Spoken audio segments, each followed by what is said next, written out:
Salam, hər vaxtınız xeyir olsun. 25 may 2025-ci il tarixində ikinci qrupların qəbul imtahanının tarix suallarını izah ilə tanış olaq. 25 may ikinci qrup tarix suallarının izahları ilə başlayaq.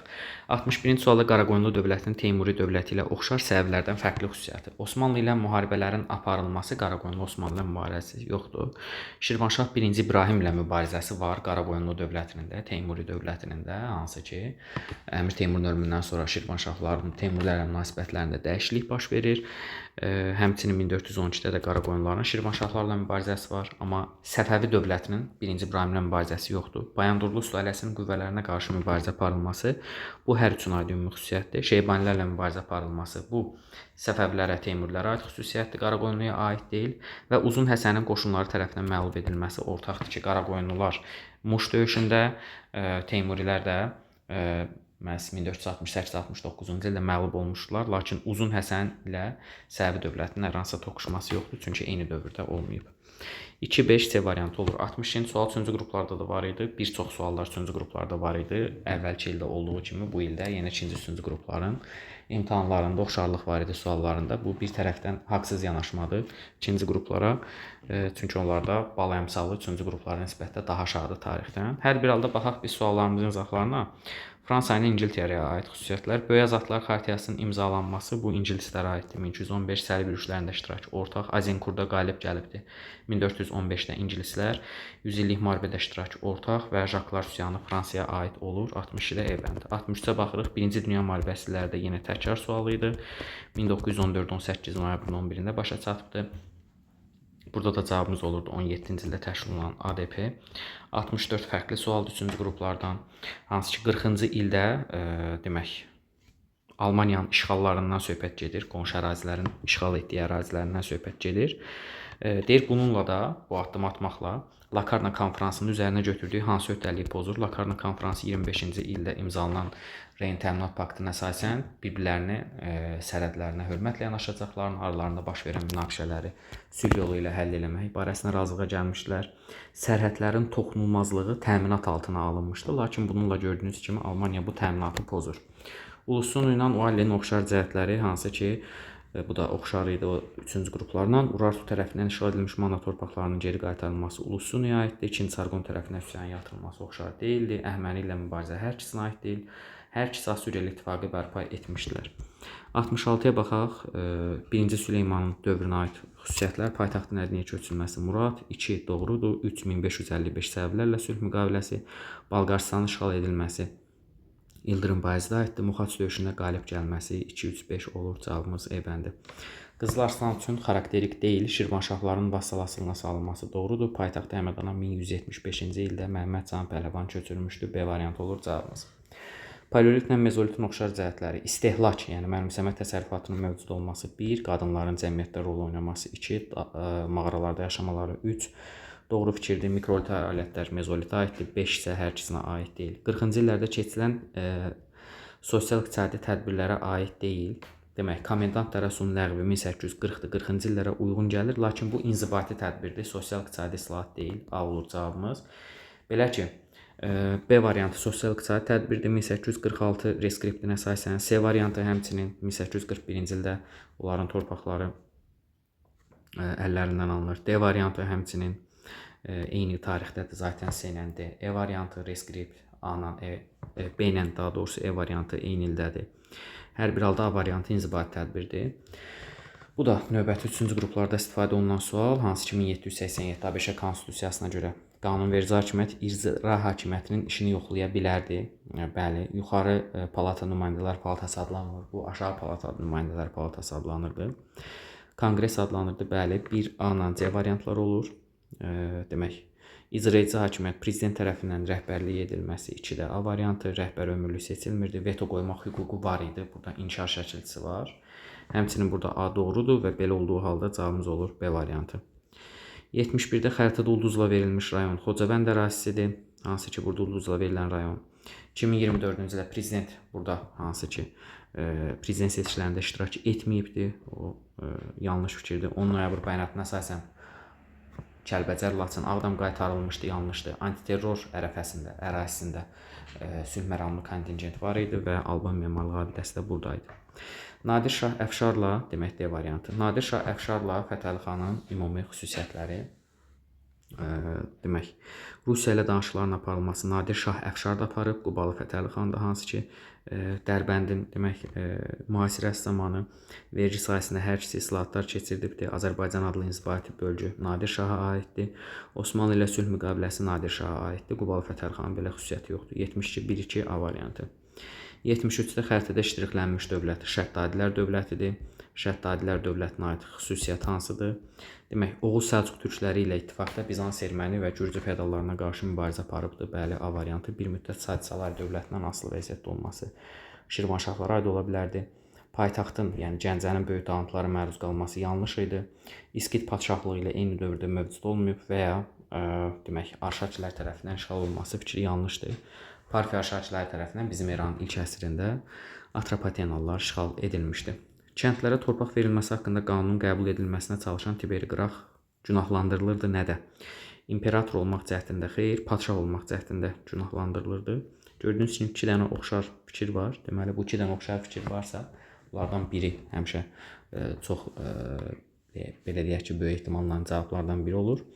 Burada da olduğu kimi o dövrdə hansı ki, senatın üzvləri, senatorlar onu padşah olmaqda günahlandırır və öldürürlər. Qədim Misirdə 2-ci Ramzesin hakimiyyət dövrünə aiddir. Misirdə ilk sərdabələrin tikilməsi xeyr. Finikiyanın Misirin hakimiyyəti altına düşməsi hansı ki, burada doğru fikirdir. Dini idarənin Çatiyə tabe edilməsi xeyr. Paytaxtın Fivdən köçülməsi, paytaxt dəyişikliyi baş verməmişdi. İlk dəfə Suriya hərbi yürüşlərinin edilməsi, ümumiyyətlə ilk işğalçı yürüşlər 1-ci Tutmosun dövründən etibarən başlayırdı. B variantı. 76-da deməli Azərbaycanın 20-ci əsrin 50-ci illəri və 20-ci əsrin 60-cı illəri Azərbaycan SSR-yə aid bir sual. Bu da 3-cü qruplarda var idi. Hansı ki, demək, yeni konstitusiyanın qəbul edilməsi, bu dövrdə Azərbaycan SSR-nin konstitusiyası yoxdur. Kartika sisteminin ləğv edilməsi bu 1947-də uyğun gəlmir. Deportasiya davam edirdi 53-ə qədər. Bir də cavabımız olur C. İkinci tərəfə baxdıqda MAQ-ın yaradılması 62, icbari həmçinin təhsil 66 qeyd edə bilərik. Və C variantı isə 1956-ya aid ola bilərdi. Belə olduğu halda cavabımız qalır 75-də B variantı. 76-ya baxırıq, 6-cı əsrin ikinci yarısına aiddir. Mehranilər sülaləsinin hakimiyyətdə olması 510-629-cu illər dövründə mərzbanlıq dövrü idi. Yəni bu dövrdə Mehranilər hakimiyyətdə deyildi. Mehranilər 630-da hakimiyyətə gəlir. Yerli hökmdarlar deyildi. Az öncə danışdığımız kimi mərzbanların hakimiyyəti idi. 3 və cizyə vergisinin alınması fikri yanlışdır. Çünki Azərbaycanda xilafət 7-ci əsrdən etibarən cizyə vergisi toplamağa başlayır. 7-ci əsrin 1-ci yarısından etibarən, burada 6-cı əsrin 2-ci yarısı idi.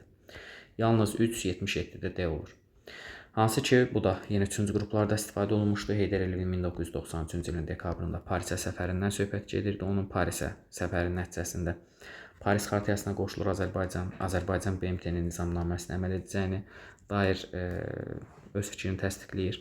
ATƏT-in Minsk qrupu əvvəlcədən mövcud idi və BMT-nin Təhlükəsizlik Şurası tərəfindən qətnamələr də əvvəlcədən qəbul edilmişdi. Bu tarixi səfərdən əvvəl. 1-2 cavabımız olur C bəndi. 79-da Bizansın aşağıda qeyd olunan dövlətlərlə oxşar xüsusiyyətlərini müəyyən etməliydik. Demək, 1-ci Göytürklə Bizansın oxşar cəhətdə Sasanilərlə müharibə aparmaları, xalqların böyük köçü dövründə yaranmaları doğru fikirdir. Bizansın Çinlə hər hansısa mübarizəsi yoxdur. Axuna gəldikdə isə Bizansla Axunun oxşar cəhəti Hindistana yürüş etməyib Bizans. Lakin Göytürklərlə mübarizə ortaqdır. 4-cü əsrdə yaranmaları ortaqdır. 1A, B, 2, B, C. Albaniyaya gəldikdə isə Bizans və Albaniya hər ikisi Əməvilər dövründən əvvəl, daha doğrusu Rəşidlər dövründə mübarizə aparıblar. Doğrudur. Səlcuqların hücumuna Albaniya məruz qalmayıb, Albaniya Atillaya xərac ödəməyib. Belə olduğu halda, demək, cavabımız nə qaldı? C bəndi qaldı 79-cu sualda. Daha doğrusu 79-da C yox, A bəndi. 79 oldu. 80-ci suala baxırıq. Almaniya Federativ Respublikasının 20-ci əsrin 50-ci illərinə aiddir. AFR-dən söhbət gedir, yəni. Demək, planlı iqtisadiyyata keçid bu sosialist ölkələrində idi, burada deyildi. Sosialist dövlətlərlə əməkdaşlığı yoxdur, bu ADR-ə aiddir. Qapalı iqtisadi siyasət xeyr. Sosialistlər ADR-də hakimiyyətdə idi. İqtisadi yüksəliş baş verir, Alman möcüzəsi baş verir bu dövrdə. Ərəblərlə Səlcuqların oxşar cəhətləri: hər ikisi Azərbaycanı özünə tabe ediblər. Böyük Səlcuqun Çinə hücumu yoxdur, Avropaya hücumu yoxdur. Qərbi Avropaya bu ərəblərə aiddir və xidmətə görə iqta oxşar fikirdir. Abənd. 82-ci sualda şərt bizə hər şeyi deyir. 13-cü əsr, hansı ki verilən şəhərlər 13-cü əsr xüsusiyyətləri. 13-cü əsrdə Azərbaycana Səlcuqların yürüşləri yoxdur. Elə siz A-nı cavablardan çıxmaqla variantı əldə edə bilirdiniz. Həqiqətən də 1225-ci ildə Cəlaləddin Ordusu tərəfindən dağıdılmışdır. Qeyd olunan şəhər Təbriz, həmçinin Monqolların birinci yürüşü zamanı dağıdılmışdır. Şamaxı-Şirvan bölgəsi doğrudur. Və Monqollar tərəfindən tutulması ilə 1239-cu ildə Azərbaycan işğalı baş çatmışdır. Dərbənd doğrudur. 1D, 2B, 3C variantı olurdu cavabımız. Demək, keçək 83-cü suala. Qızıl Ordu dövlətində İslam dininin rəsmi dövlət dini kimi qəbul olunması Özbəyin dövründə idi. Demək, Qızıl Ordu hökmdarı Özbəyin 1335 idi köhnə kitablarda. Hər bir halda 14-cü əsrin 30-cu illəri deyək.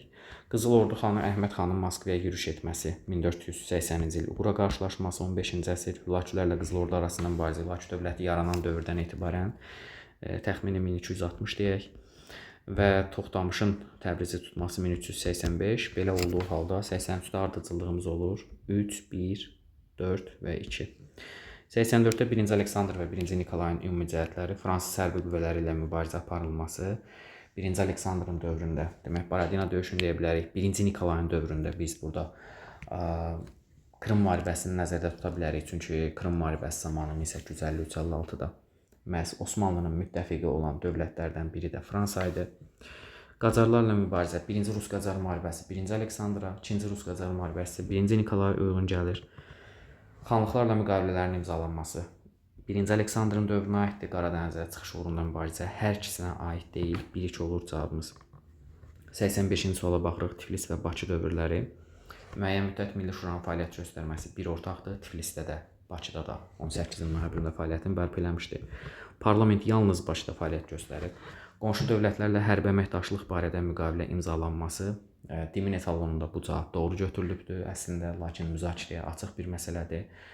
Nəzərə alsaq ki, Osmanlı ilə imzalanan müqavilənin adı elə sülh və dostluq müqaviləsi idi. Orada sadəcə olaraq Osmanlı müqavilənin bəndinə əsasən Azərbaycana yardım göstərirdi. Lakin bu Tiflis dövrünə yəni uyğun gəlir 4 iyun Batum müqaviləsi. Amma Bakı dövründə imzalanan, hansı ki Gürcüstanla imzalanan müqavilə sırf hərbi müqavilə idi. Yəni o hərbi əməkdaşlığı haqqında bir razılıq idi dövlətlər arasında. Çünki dövlətlər Denikin təhlükəsinə qarşı birləşirlər. Hətta Ermənistan belə bura qoşulmağa təklif göndərirlər. Ermənistan qoşulmur.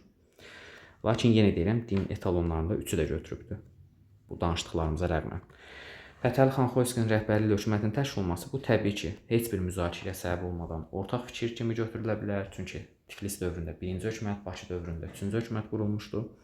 Hökumətin qanunverici səlahiyyətə malik olması isə bu 2-ci hökumət kabinetinə aiddir. Gəncə və Bakı dövrlərinə, yəni burada da heç bir müzakirə yoxdur. Problem 3-də idi burada. 86-cı suala baxaq. Elm mədəniyyət xadimlərinin fəaliyyəti ilə bağlı doğru fikirləri seçin. Yəni 25 ildə istifadə olunmayan bir sual idi. 2-ci qruplarda da, 3-cü qruplarda da belə bir sual çıxmışdı qarşımıza. Yalnız müəyyən sınaqlarda, nadir hallarda qarşımıza çıxan bir sual tipi idi.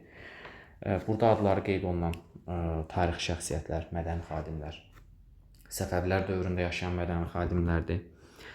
Burada yazılıbdır ki, Həsən bəy Rumlu 15-ci əsrdə Ağqoyunlu, Qaraqoyunlu dövründə yaşayıb yanlışdır. İskəndər bəy Münşir Şah Abbasın hərbi yürüşlərində iştirak eləmişdir. Doğrudur. Məhəmməd Tahir Vahid 2-ci Abbasın vəziri olmuşdur. Doğrudur. Kəmaləddin Behzad astronom kimi fəaliyyət göstərib Maraq Rəsədxanasına yanlışdır. Bu Nəsrəddin Tusiyə aid olur.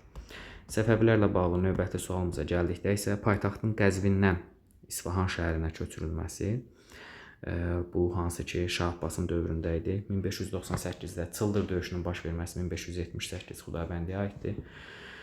Tüfəngçilər adlı qoşun növünün yaradılması Şah Abbasın dövrünə aiddir və 16-cı əsrin 70-ci illərinin sonunda dövlətin Krım xanının yürüşünə məruz qalması Molla Həsənli döyüşünü biz burada qeyd edə bilərik. D variantını. E variantına gəldikdə isə Portuqaliyalıların Hörmüzə ələ keçirdərək Səfəvlərin Hind okeanına çıxışını bağlaması bu 1510 Şah 1-ci İsmailin dövründə olmuşdu. Situasiya ilə istəyirsiniz videonu dayandırıb tanış olun. Mən isə birbaşa sizə düzgün cavabları bildirim.